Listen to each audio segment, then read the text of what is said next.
Que se passe-t-il lorsque l'amour transcende la mort elle-même? Dans un royaume au bord de la mer, où les vagues s'écrasent contre des falaises rocheuses, la légende d'Annabel Lee commence. Une jeune fille qui vivait uniquement pour aimer et être aimée. Mais même l'amour le plus pur ne peut échapper aux ombres qui suivent. Le cri d'un corbeau perce le silence. Le nord se réveille sur une plage désolée, les yeux violets écarquillés de confusion. L'eau clapote contre ses jambes alors qu'il serre une mystérieuse valise. Cet endroit défie toute logique. Sa voix tremble alors que la réalité s'effondre autour de lui. Le désespoir remplit la voix de Lenore alors qu'il appelle dans le vide. Sa mallette porte son nom, propriété de Lenore. Le corbeau croasse moqueusement au-dessus. Mais quand un grondement sinistre résonne à travers le désert, sa défiance s'enflamme.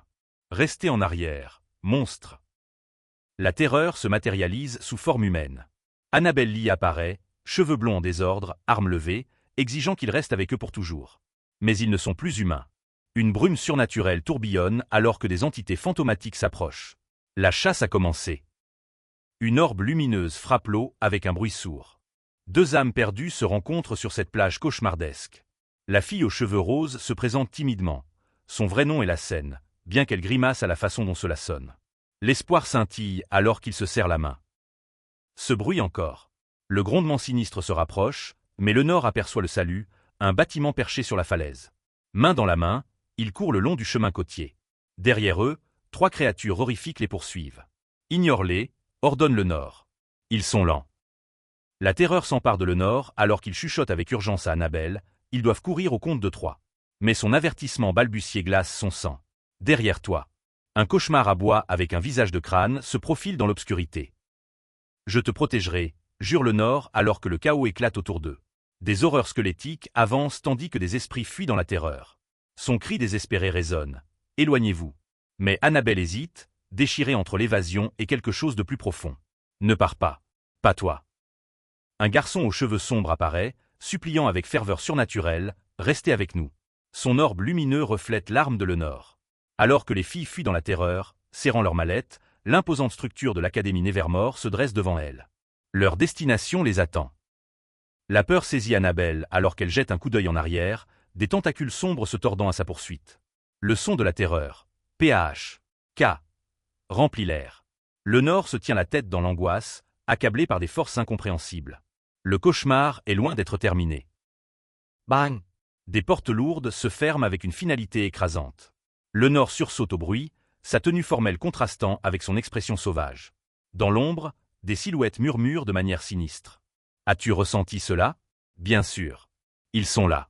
L'Académie les a réclamés. Une silhouette aux cheveux blancs en robe élégante confronte leurs compagnons. La tension crépite alors que les mots manquent. L'as-tu dit? Le personnage aux cheveux sombres s'éloigne d'un pas déterminé, mallette à la main. Des roses rouges bordent le chemin, belles mais menaçantes. Dans le jardin de roses, le nord confesse ses visions, un présage dans son esprit.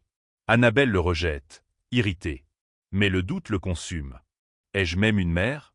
Son existence semble fracturée, des souvenirs éparpillés comme des feuilles d'automne. Allez, partons. Rien n'a plus de sens, insiste le nord, mais Annabel rétorque. Cela semble trop réel pour n'être que des rêves. Dans la cour couverte de vignes, il fait une promesse solennelle. Quoi qu'il arrive, ils veilleront l'un sur l'autre. Peu importe quoi. Ils se tiennent la main devant l'entrée gothique, promettant de se protéger jusqu'à ce qu'ils se réveillent. Mais les portes anciennes s'ouvrent d'elles-mêmes. Ah! Annabel s'exclame. Il semble que nous soyons attendus. L'Académie accueille ses nouveaux élèves. Bonjour. Y a-t-il quelqu'un? Annabel aux cheveux argentés appelle dans le couloir orné. Soudain, de la fumée éclate et des figures jumelles se matérialisent. Cheveux pâles, habillés avec élégance, rayonnant d'autorité. N'avez-vous aucune manière? Les gardiens de l'Académie sont arrivés. Un soulagement envahit Annabel. Nous pensions que cet endroit était abandonné. Mais le doyen en costume à carreaux les corrige froidement. Vous êtes en retard. Le premier cours a commencé. Le Nord proteste désespérément. Nous ne sommes pas inscrits. Le sourire du doyen est acéré. Oh, mais vous l'êtes. Annabel Lee. Le nom apparaît dans leur livre, impossible mais indéniable. Le doyen aux cheveux platine examine sa photo avec désinvolture. Tu as l'air différente. Suivez-nous, rapidement. Laissez vos bagages. Leur destin n'est plus le leur. Je suis Mary, et voici Mera, les élégants doyens se présentent. Bienvenue à Nevermore, votre nouveau foyer. La frustration de Lenore explose alors qu'il mentionne des décisions finales et des secondes chances. Quel jeu tordu joue-t-il? Les mots frappent comme de l'eau glacée. Vous êtes tous les deux morts. Lenore et Annabelle se fichent d'horreur, leur pire crainte confirmée. La mort n'était pas la fin. C'était seulement le début de quelque chose de bien plus sinistre. Dans la salle de classe luxueuse, Madame Puppet commence leur éducation d'un autre monde. Taverny est élémentaire, explique-t-elle avec un flair théâtral. Les doyens sourient avec connaissance, il est déjà trop tard. Le programme des morts a commencé. L'excitation de Madame Puppet est contagieuse alors qu'elle gesticule avec enthousiasme. Cela a l'air trop bien. Je ne peux pas attendre. Mais l'introduction des garçons interrompt son enthousiasme.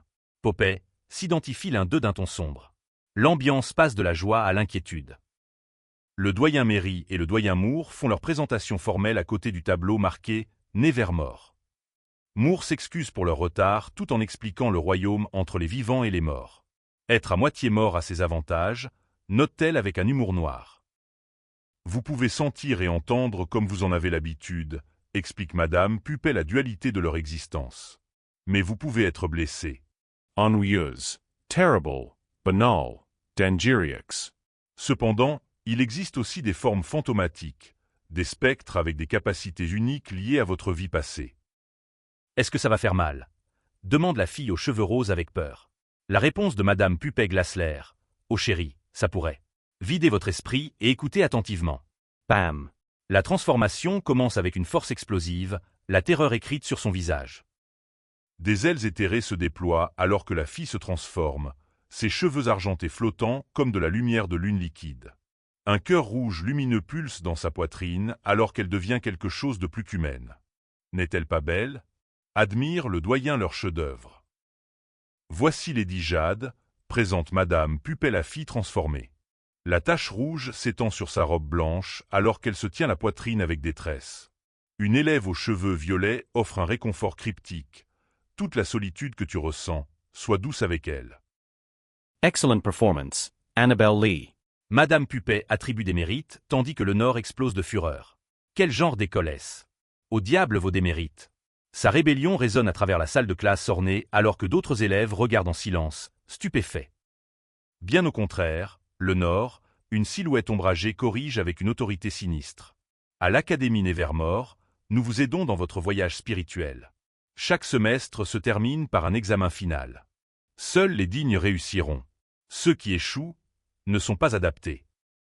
Bienvenue à l'Académie Nevermore. Continue la voix éthérée alors que des pétales de rose tourbillonnent dans des vents surnaturels. Lady Jade tremble sous sa robe blanche flottante, le poids de la dignité écrasant son esprit.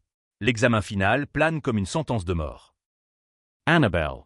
Crie Lenore alors qu'elle s'effondre, des larmes coulant sur son visage. Retourne à ta place, enfant impertinente. L'autorité rugit alors que le chaos éclate. Laissez-moi passer. Mais la servante la retient. Puppet, maintiens-la. Le désespoir envahit la salle ornée. Où nous emmenez-vous?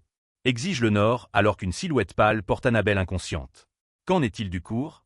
Mais les privilèges sont réservés aux étudiants dignes. Les étudiants disgraciés perdent tout. Le couloir orné résonne de promesses sombres. Qu'en est-il d'Annabelle? Lenore played Desesperament. Ne t'inquiète pas, lui assure-t-il froidement. Nous la ramènerons.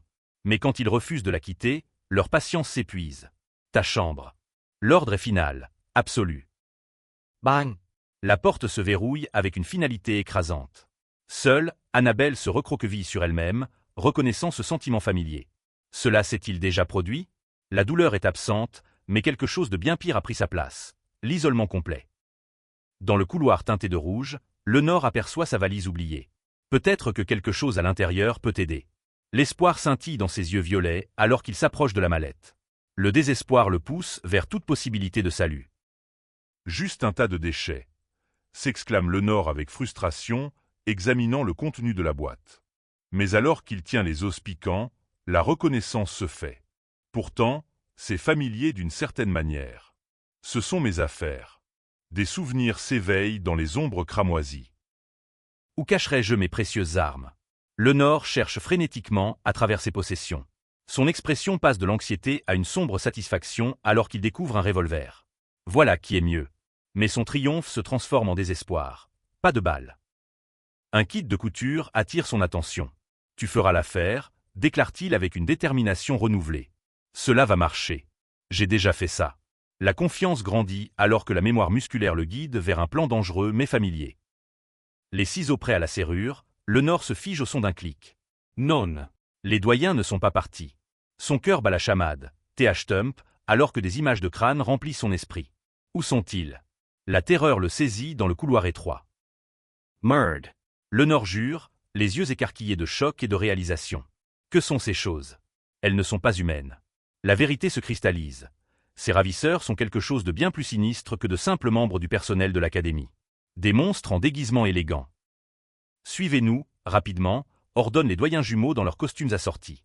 Je vous assure, nous ne nous soucions pas de votre vie. Lenore questionne désespérément leur identité. Bonjour. Pouvez-vous s'il vous plaît me laisser sortir? Mais la chambre 603 n'offre aucun sanctuaire. Ne me suivez pas, avertit Lenore, brandissant son arme de fortune. J'ai dit, reculez. Sa défiance s'embrase alors qu'il fait face aux figures encapuchonnées dans le couloir orné. Des pas résonnent, TMP, alors qu'il prépare son évasion désespérée. Une horreur squelettique émerge tandis que Lenore se penche avec des ciseaux, alerte et terrifiée. Soudain, une voix appelle « Annabelle, m'entends-tu » Quelqu'un la cherche désespérément dans l'escalier hanté. Ça va?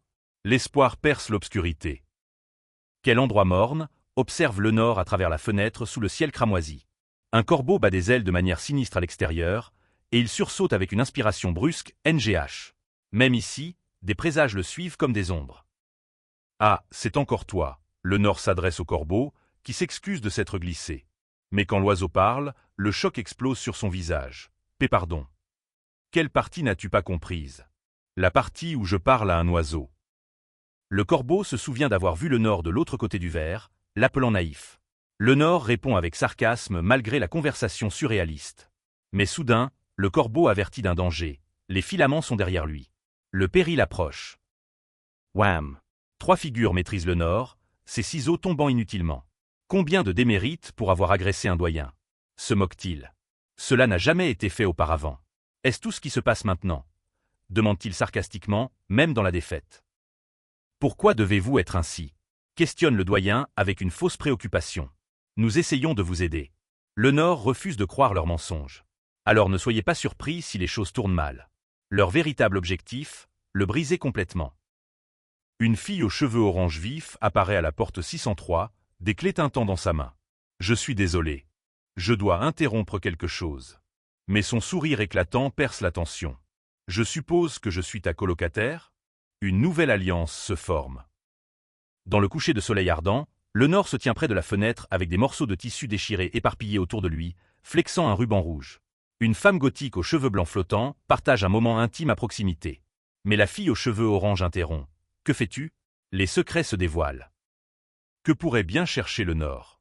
Le garçon nerveux tient des ciseaux, expliquant qu'il cherchait un oiseau, mais pas à l'intérieur. Le sourire éclatant de Morella perce la tension alors qu'elle se présente.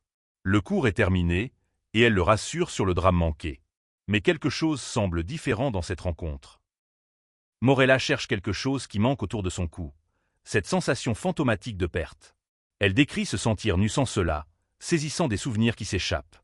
Lorsque le garçon lui offre sa chaîne, l'espoir scintille dans ses yeux.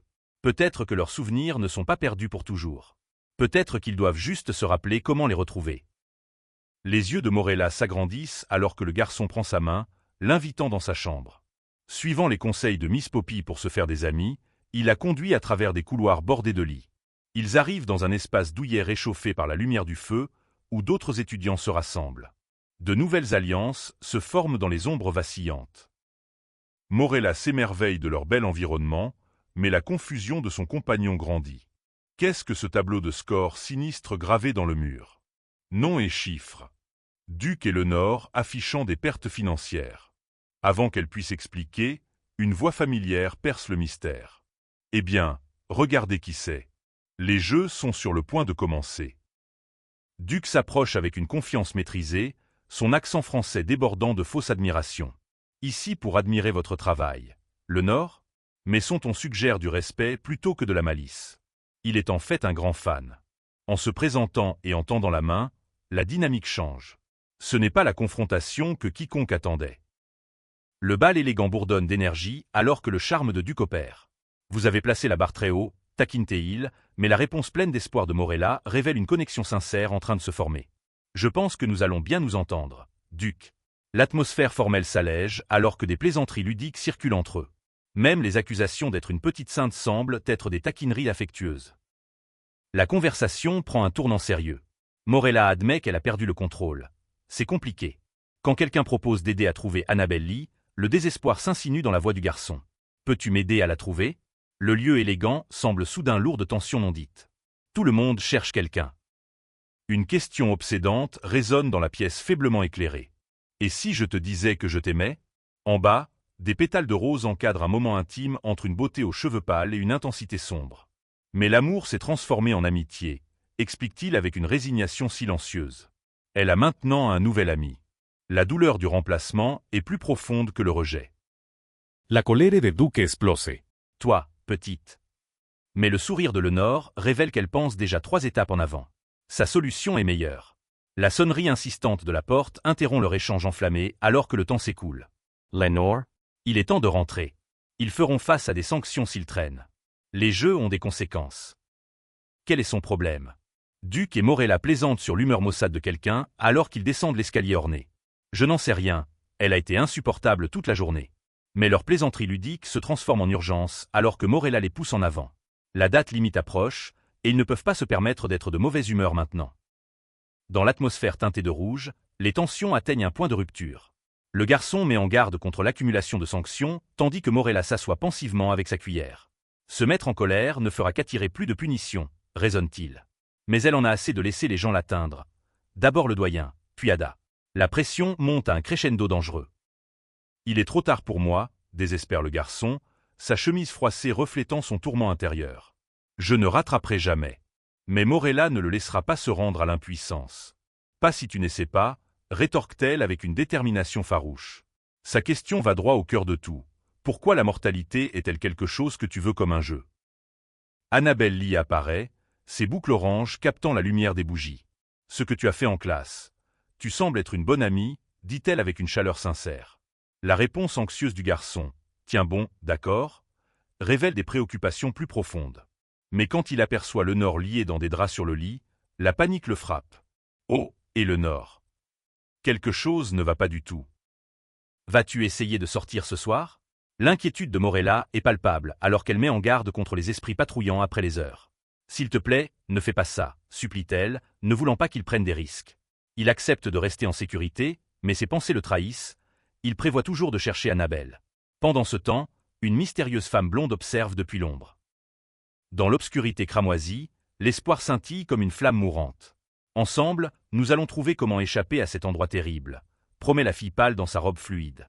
La détermination du garçon aux cheveux sombres se renforce. Je ne partirai pas d'ici. Sans. Un petit doigt scelle leur pacte désespéré. Même liés et brisés, leur connexion perdure. La tempête éclate avec une fureur surnaturelle. La pluie strie l'obscurité alors que la foudre déchire le ciel. Crac. Une femme aux yeux bleus perce en lutte pour contrôler son cheval terrifié. Les yeux de la bête roulent blancs de peur alors que le tonnerre gronde au-dessus. La nature elle-même semble se déchaîner contre ce qui vient. Ce n'est pas une tempête ordinaire. Où diable suis-je maintenant? S'écrie Lenore alors que son cheval se cabre de terreur. La foudre frappe à nouveau, crac, et elle est violemment projetée au sol boueux. Whack. L'impact est brutal. Le sang tache ses gants tremblants alors que la réalité se brouille. Est-ce réel?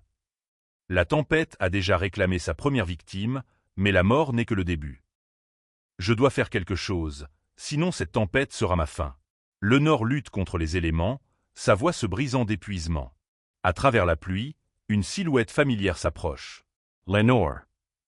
Appelle désespérément l'homme, menant son cheval blanc à travers le déluge. Sa peur est brute, sans défense. Il sait qu'elle est en danger mortel. Dans l'œil de la tempête, 2 figures s'étreignent avec une intensité désespérée. Des cheveux blancs flottent comme de la soie contre un tissu sombre alors que des pétales de rose dansent entre eux. Mais le moment se brise. Théo gît brisé sur la terre trempée, luttant pour retrouver conscience. Lenore. Crie-t-il, menant le cheval blanc vers une tragédie invisible. La tempête ne prend pas de prisonniers. Que s'est-il passé? Tu saignes. La voix de Théo se brise de terreur en voyant les blessures de Lenore. Mais elle renvoie son inquiétude vers lui. Que penses-tu de monter dans un temps comme celui-ci? Leur amour est une épée à double tranchant. Chacun se soucie plus de la sécurité de l'autre que de la sienne. Allez, nous ne devrions pas traîner. La mort les chasse. Je ne voulais déranger personne, proteste Lenore alors que Théo l'aide à monter sur le cheval blanc. Tu n'avais pas besoin de venir chercher, insiste-t-elle, mais sa réponse révèle la profondeur de son dévouement. Quel frère serais-je, te laissant dehors sous la pluie? Tiens-toi bien, ordonne-t-il. Certains liens transcendent même l'approche de la mort. Comment va ta main? L'inquiétude de Lenore perce à travers la tempête alors qu'ils montent ensemble. Oh, ça va. Juste une coupure, détourne Théo, mais des blessures plus profondes s'infectent en dessous. Veux-tu me dire ce qui t'angoisse? Alors? La question reste sans réponse dans l'obscurité déchirée par la foudre. Certaines vérités sont trop douloureuses à exprimer. Je suis désolé, Lenore. L'excuse de Théo porte le poids de la culpabilité non dite. C'est juste comme mes rêves, murmure-t-elle en retour, la reconnaissance se levant dans ses yeux. Je sais. Le cheval blanc galope à travers le paysage dévasté par la tempête alors que la prophétie devient réalité. Les rêves étaient des souvenirs. Les souvenirs étaient des avertissements. Mais ils sont arrivés trop tard. Le tonnerre explose au-dessus. Crac. La foudre illumine le cauchemar qui se déroule alors que Théo soulève la forme brisée de Lenore. La pluie se mêle au sang sur sa robe blanche. Je te tiens, promet-il à travers des dents serrées, la sueur et le désespoir gravés sur son visage. Mais l'amour peut-il conquérir la tempête que le destin a déchaînée sur eux? Attention. L'avertissement de Lenore perce le rugissement de la tempête. Mais il est trop tard. La massive branche d'arbre tombe avec un bruit sourd. Théo s'effondre, le sang coulant sur son visage alors que la conscience s'estompe. Que vient de... Son murmure brisé s'éteint. La forêt elle-même s'est retournée contre eux. La nature réclame son sacrifice. Que s'est-il passé? Théo halète, désorienté et saignant. Tout fait mal. Je peux à peine respirer. Mais Lenore a besoin de lui. Alors, s'il te plaît, aide-moi. C'est trop lourd. Supplie-t-elle désespérément. L'arbre tombé a écrasé quelque chose, ou quelqu'un. Théo? Sa voix se brise de terreur alors que la réalité s'effondre autour d'eux. Théo, s'il te plaît. Sauve-nous. La supplication de Lenore est un murmure brisé alors qu'elle gît, saignant contre le tronc de mousse. Tu peux le soulever, je sais que tu peux, encourage Théo, mais une voix cruelle perce leur espoir. Il est mort. Tu es en train de mourir. Les mots frappent comme des coups physiques. Tu l'as tué, petite idiote. Tu as tué ton frère. C'est inutile, murmure Théo alors que la pluie se mêle à ses larmes. La voix devient plus cruelle, lui ordonnant d'arrêter de lutter. Reste là et meurs. C'est ce que tu mérites. La tempête a gagné. L'espoir meurt avec le dernier éclair. 2 vies réclamées par un seul moment de destin terrible. Lenore se réveille en sursaut dans l'obscurité teintée de rouge, se tenant la tête dans l'angoisse. C'est comme ça que je suis morte. Le souvenir la frappe comme une vague. Je suis désolé, Théo. Je suis tellement désolé. Ses larmes coulent librement alors que la culpabilité la consume. La vérité qu'elle a découverte est plus terrible que n'importe quel cauchemar. Elle a tué son propre frère. Des pétales de rose encadrent un moment d'une beauté impossible. Cheveux blancs et yeux sombres verrouillés dans un désir éternel. Mais la réalité s'invite alors que Morella secoue son amie pour la réveiller. Lenore, réveille-toi. Je vais bien, Maëlia, insiste Lenore faiblement. Je n'ai juste pas très bien dormi. Mais certaines vérités sont trop lourdes pour que le sommeil les efface. Les morts se souviennent de tout. Eh bien, prépare-toi alors, s'exclame Morella avec une énergie contagieuse. Nous devons rencontrer Madame Pépère dans les jardins de roses aujourd'hui. Tu sembles terriblement joyeuse à ce sujet, observe le garçon avec scepticisme. Je suppose que je suis juste excité. Mais l'avertissement de la femme blonde perce l'ambiance, ne regarde pas qui est derrière elle. Certaines excitations cachent des courants plus sombres. Onigrégaba. La fille blonde serre ses papiers alors qu'ils se préparent à quitter leur sanctuaire vintage. Oui, allons-y, acquiesce son compagnon. Ils discutent de leurs circonstances partagées, étant le même genre de personne dans cet endroit étrange. D'autres remarquent la beauté de la blonde, commentant sa présence gracieuse. Heureux qu'ils aient été placés ensemble. Oiseaux de même plumage. Je crois que nous formerons un petit groupe efficace, déclare la blonde platine avec une confiance tranquille. Tu sembles être un bon leader, répond son compagnon aux cheveux sombres avec admiration. Mais des ombres rôdent dans leur conversation. Cette fille froide, Lottie, te cherchait, apparemment très bouleversée. Elle semble penser qu'elle n'est pas à la hauteur. Le succès engendre ses propres dangers. Je soupçonnais que c'était le cas, s'exclame la femme aux cheveux blancs alors que son compagnon rit de manière complice. Elle est tellement ennuyeuse, ils conviennent d'une cible absente. Leur moquerie partagée les unit alors qu'ils entrent dans le jardin de roses, affirmant qu'ils seront implacables. Mais des ombres observent depuis l'arrière. Que se passe-t-il? Tout le monde n'apprécie pas leur confiance. Annabelle. Le choc du garçon est palpable alors qu'il reconnaît la fille blonde s'approchant à travers les roses. Stalker. Beaucoup? Quelqu'un lance depuis les côtés. Mais la sincérité d'Annabelle perce le sarcasme. J'apprécie ton inquiétude. Le jardin est témoin d'une réunion inattendue alors que passé et présent se heurtent dans une beauté florissante. Que fais-tu? Je ne voulais pas te donner l'impression que nous étions amis. Ces mots tombent comme des pierres dans une eau calme. L'escalier descend dans l'ombre, bordé de roses rouges, sans qui semble se moquer de l'attention. S'il te plaît, laisse-moi en dehors de ça, supplie quelqu'un désespérément. Une figure solitaire se tient au milieu des pétales tombants. Connexion et rejet dansent leur valse éternelle. Des pétales de rose dérivent comme des rêves tombés, alors que les garçons discutent de la vraie nature d'Annabelle Lee. On ne dirait pas en la regardant, mais cette Annabelle Lee est assez impitoyable, hein? L'observation du garçon aux cheveux bouclés flotte dans l'air fleuri. Je ne sais pas. Je suppose, vient la réponse incertaine. Parfois, les plus belles roses ont les épines les plus acérées. Eh bien, sa perte, hausse les épaules Duc alors qu'il marche sur le chemin pavé. Elle est trop coincée pour nous suivre, de toute façon.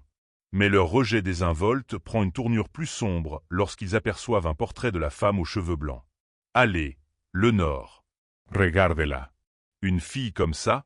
L'implication pèse lourd. Donc, elle est morte. La beauté devient tragédie. Et toi, penses-tu que je serai une débutante? Demande Annabelle enjouée parmi les roses. Mais le même dilettante? Question fin. Les chances semblent faibles, raisonne-t-il, mais Annabelle ne partage pas. Différents dilettantes, je ne partage pas. Leur échange change alors qu'une figure dramatique en tenue gothique attire l'attention. Les enjeux montent avec chaque instant qui passe. Aujourd'hui, vous passerez tous votre examen d'admission.